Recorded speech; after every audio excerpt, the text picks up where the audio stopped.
No dia em que você nasceu, os anjos tristes por sua partida entoaram hinos harmoniosos e angelicais.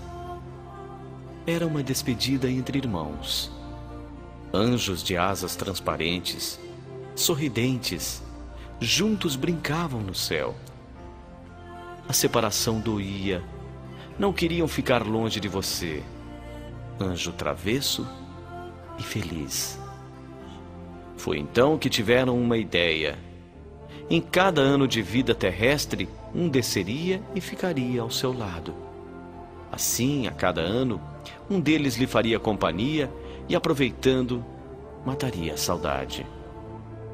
A ideia foi aceita e festejada por todos. Depois daquele dia, você nunca ficou só.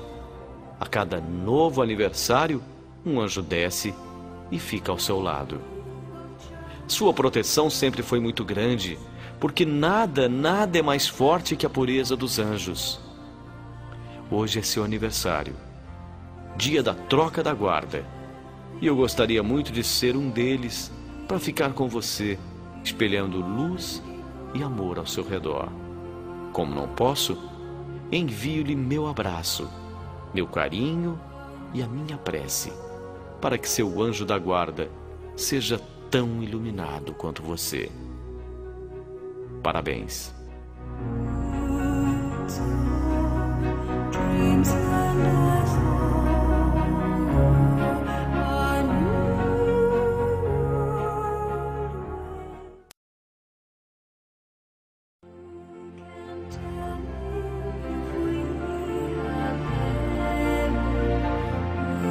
Say the